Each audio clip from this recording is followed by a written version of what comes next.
The whole project starts in 2019 with our founder and CEO. Rachele was living in New York.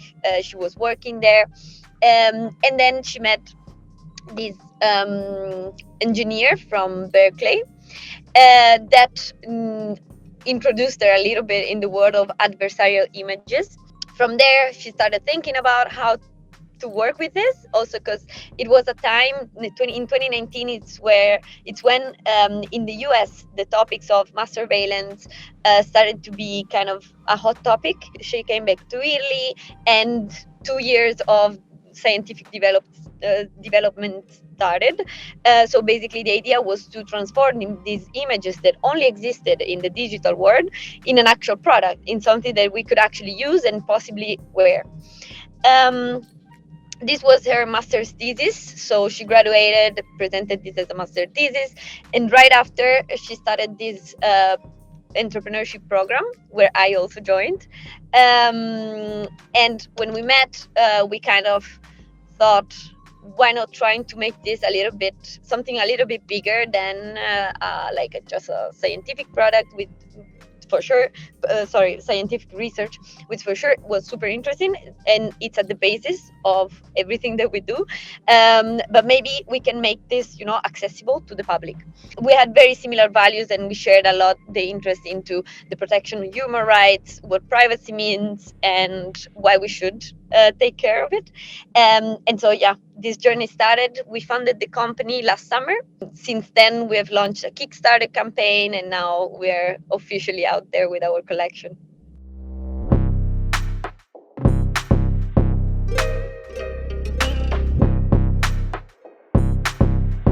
The more you get informed about this, the more you get informed about how facial recognition technologies can discriminate, how facial recognition technologies are not that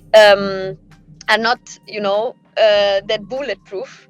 Then it's kind of automatic that you start to ask yourself, yeah, but there's people that are actually getting hurt from it. I should do something about it. And there are many ways, and I think we found a way that can also easily relate to other people, because we're talking about clothing, and each of us in the morning has to choose something to wear, and it can be a choice of what values I bring with me. That's exactly what makes us resonate with the project, because it's value driven, but it has also very concrete, because we have a product.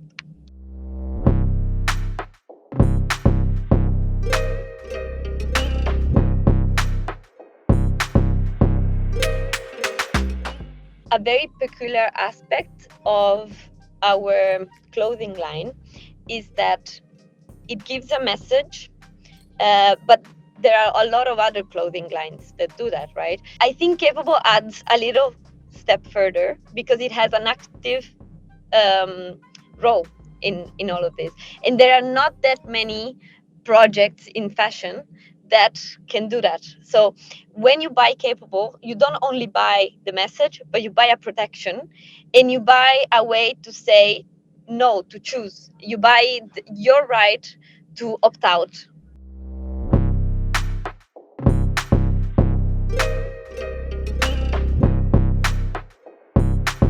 We start from adversarial images that at the time when we started, had to have a lot of colors to function. There was a lot of work on making them something wearable, reducing the colors. Just imagine that an adversarial image, digital image, has more than 250 colors inside, while knitting machines, which are the ones that we use, only arrive to a maximum 18, max 14, 18. So it was a lot of design work to make it work.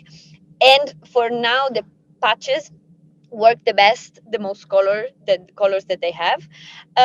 We could have worked on reducing the colors, but at the same time, we wanted the first collection to be really the manifesto of what we do, to just be very recognizable. We always said we love the fact that with the manifesto collection, you are unrecognizable to the cameras, but you're very, very, very recognized in the streets if you're wearing it. It's not something that you usually see in the streets. So definitely, it's partly a choice, but we are also working a little bit to come up with more sober sober pieces, just because we want to also match the taste of other people that might not want to wear 14 or 18 colors.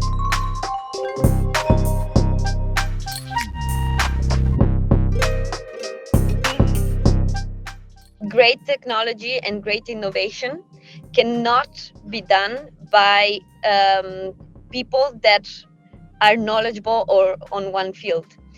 You need a designer, you need an engineer, you need a sociologist, you need I don't know, a business person that knows how to place the product.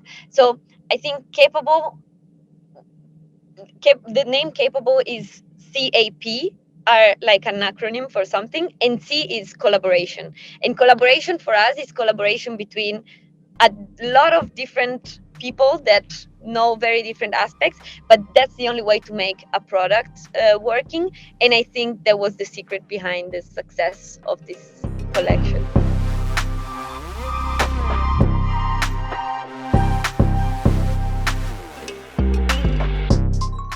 You need to imagine our garments as an inverted QR code.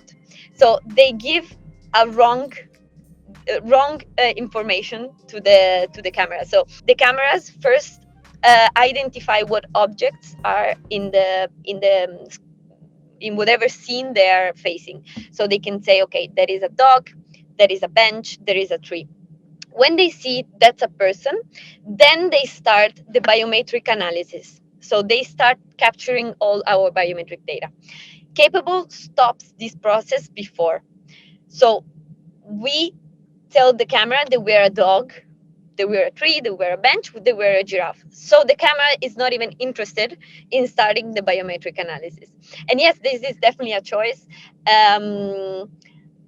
And it's how the technology works. Now it would be fun at some point maybe to experiment with this and having, the, I don't know, seaside collection, and you're identified as a fish or whatever. It's not that easy. Of course, I'm making it very, very very easy, but yeah, it is consequence of the technology that we use.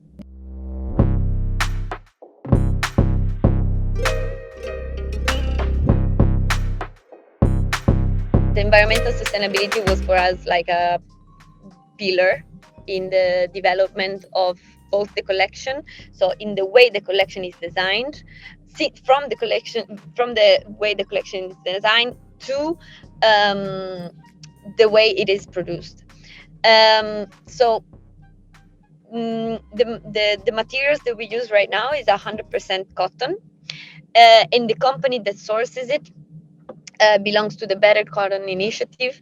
That is a worldwide organization that grants that the people that work in the cotton field, for example, are well paid and well treated. Also, we produce only in Italy. Our partner is a knitwear factory in northeast Italy, and they also have all the certifications to prove that the well-being of their workers as well as of their processes. And our strategy now is to move forward also to other types of production, other types of materials, but that's always going to be our main focus, like to also grant a super high quality of the product that we deliver.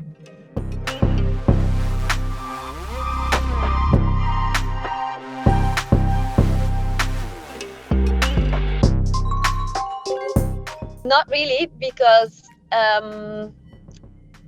the facial recognition cameras are very different cameras than the ones that right now are used to for safety reasons. And also, what we actually go against is the unregulated mass surveillance.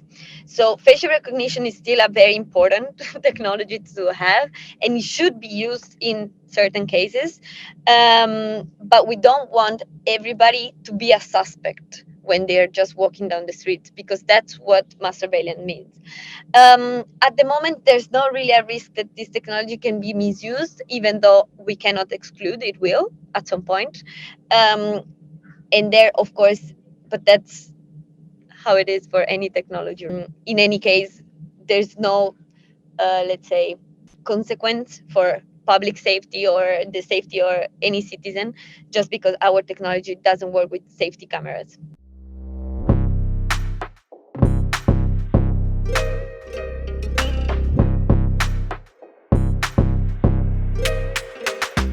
How things are right now, um, we cannot just be 100% free to play with the patterns, because of course they are generated from images that need to work. So, and that's not a design process, that's an engineering process, that's machine learning. But I don't think this was ever something that made us feel restricted, especially because there's so much more to design than just, you know, the patterns. There's the shape of the garments that are actually, the shape also plays a part in how the garment works. So there's a lot of creative work on how to make it more powerful. I think for us, all the limitations that the technology give us are an actual opportunity to experiment more in ways that maybe people would not think because they don't have these limitations, you know.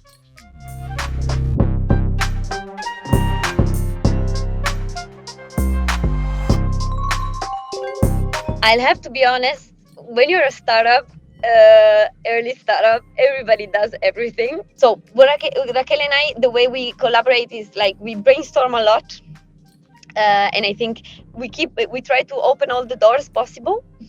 Um, and we actually sometimes take more than one and try to figure out how it works, and then we always get to a point where we have to decide, okay, which door we close, and then we do it together. I think for now, we don't have a structured approach to collaborate, just because again, it's too early, the team is too little, and we need to collaborate on literally everything. But I think in the future, at least, that's something I want to keep, like this continuous exchange of ideas and input from one another from our different points of view, because as I said before, that's the only way to make innovation work.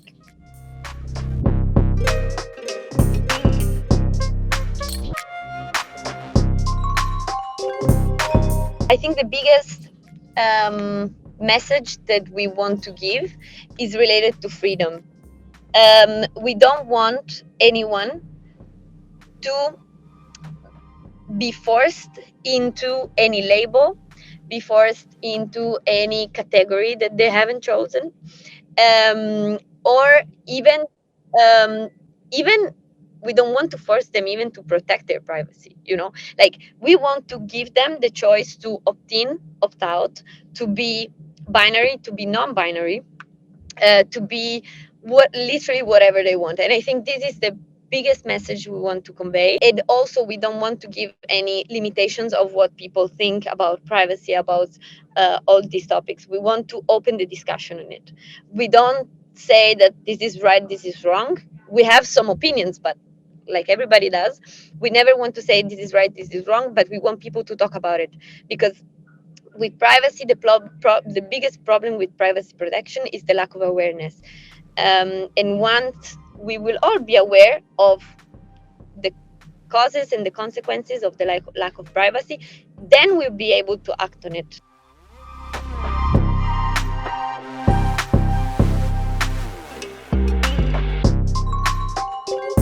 The first step will be to make this innovation even stronger in clothing.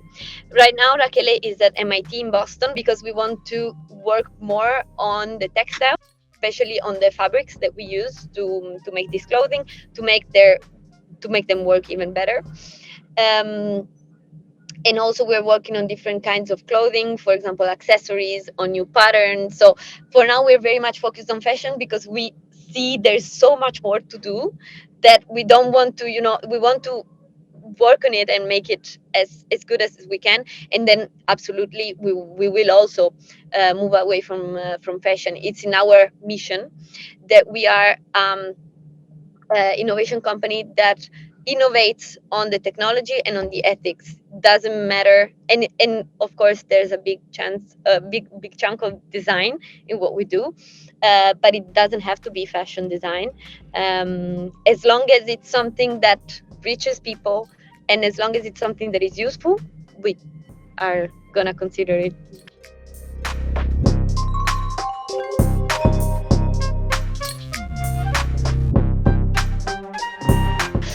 Next year, so in 2024, we will be artists in residence for IAPP.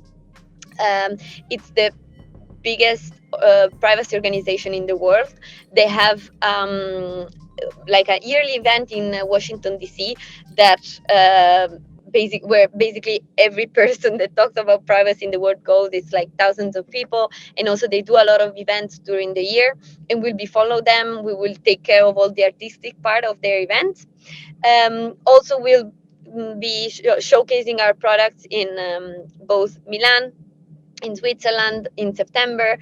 So we'll be a little bit around the world.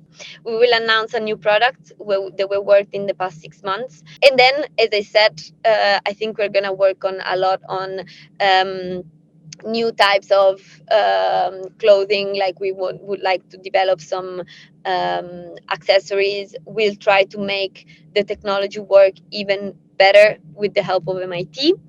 And yeah, there's really a lot there, but it's everything looks exciting, and I think the feedback that we're getting on our product is giving us so much energy that we look forward to do all of this for sure.